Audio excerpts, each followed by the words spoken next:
കർത്താവിൽ ഏറ്റവും പ്രിയമുള്ളവരെ, അഭിഷേക മന്ന എന്ന വചന സന്ദേശത്തിലേക്ക് എല്ലാവർക്കും സ്വാഗതം. ഇന്ന് ചിന്തയ്ക്ക് ആധാരമായ ദൈവവചനം ഫിലിപ്പി ലേഖനം 3-ാം അധ്യായത്തിന്റെ 14-ാമത്തെ വചനം. യേശുക്രിസ്തുവിൽ ദൈവത്തിന്റെ പരമവിളിയുടെ വിജയം നേടുന്നതിനായി ഞാൻ ലക്ഷ്യത്തിലേക്ക് അതിവേഗത്തിൽ പായുന്നു. ക്രിസ്തുയേശുവില് ദൈവത്തിന്റെ പരമവിളിയുടെ ലാക്കിലേക്ക് ഓടുവാനുള്ള ഒരു ആഗ്രഹം. കാരണം ലക്ഷ്യബോധമുള്ള ഒരു ആത്മീയ യാത്രയെക്കുറിച്ചാണ് പൗലോസ് ഫിലിപ്പിയ ലേഖനത്തിൽ പറയുന്നത്.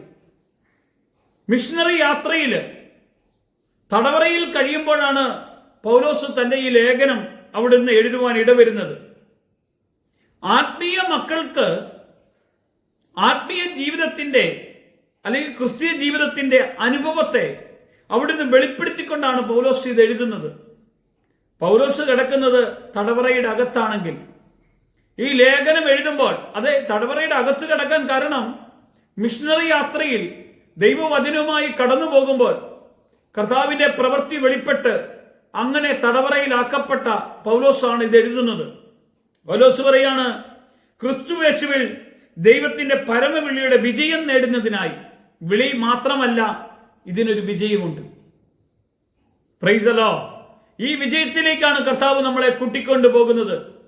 വിളി കിട്ടിയ എല്ലാവരും, വിളിക്കപ്പെട്ടവർ അനേകരാണ്, തെരഞ്ഞെടുക്കപ്പെട്ടവരോ ചുരുക്കം. വിളി കിട്ടിയാൽ മാത്രം പോരെ പ്രിയമുള്ളവരെ. വിളി കിട്ടുമ്പോൾ ഒരു ആവേശത്തോടുകൂടെ കർത്താവിന്റെ അടുക്കിലേക്ക് നമ്മൾ കടന്നു വരും, ഭയങ്കര പ്രാർത്ഥിക്കും, ഭയങ്കരമായി നന്ദി പറയും, കർത്താവിന്റെ കൂടെ കുറെ കാലമൊക്കെ ജീവിക്കും. എന്നാൽ കുറച്ചു നാൾ കഴിയുമ്പോൾ ആ വിളിയുടെ ശബ്ദം നമ്മുടെ കാതുകളിൽ കുറഞ്ഞു കുറഞ്ഞു കുറഞ്ഞു കുറഞ്ഞു കുറഞ്ഞു കുറഞ്ഞു വന്ന് അവസാനം നമ്മൾ പുറകോട്ട് പോകാനായിട്ട് വരും. എന്നാൽ പൗലോസ് പറയാണ്, ക്രിസ്തുയേശുവിൽ ദൈവത്തിന്റെ പരമവിളി, ഇത് ഭയങ്കര ഒരു വിളിയാ. നമ്മളെ അത്രയും കരുതലോടുകൂടെ പ്രിയമക്കൾ എന്ന പോലെയാ നമ്മളെ വിളിക്കുന്നത്. നമ്മളെ വിളിച്ചിട്ട് എന്തിനാണ്? നമ്മൾ നോക്കണം ലക്ഷ്യത്തിലേക്ക്. വിശ്വാസത്തിന്റെ നാഥനും പൂർത്തി വരുത്തിയവനുമായ യേശുവിനെ നോക്കണം. ഒരിക്കലും നമ്മൾ പരാജയപ്പെടരുത്, ഒരിക്കലും തകർന്നു പോകരുത്, ഒരിക്കലും ക്ഷീണിച്ചു പോകരുത്, ഒരിക്കലും പുറകോട്ട് പോകരുത്. ലക്ഷ്യബോധമുള്ള ഒരു ദൈവമകനെയാണ് കർത്താവിന് ആവശ്യം. നോക്കണം, ഒരു ട്രാക്കിൽ ഓട്ടക്കാരൻ ഇറങ്ങി ഓടാൻ തുടങ്ങുമ്പോൾ ട്രാക്ക് തെറ്റിച്ച് അവൻ ഓടിയിട്ടുണ്ടെങ്കിൽ അവൻ എത്ര മുമ്പിൽ ഓടിയാലും അവന് വിജയം കിട്ടത്തില്ല. ട്രാക്കിലൂടെ ഓടുന്നവർക്ക് മാത്രമേ ലക്ഷ്യത്തിലെത്തിയാൽ അവന് ലക്ഷ്യം കാണാൻ കഴിയത്തുള്ളൂ, അല്ലെങ്കിൽ സമ്മാനം കിട്ടത്തുള്ളൂ.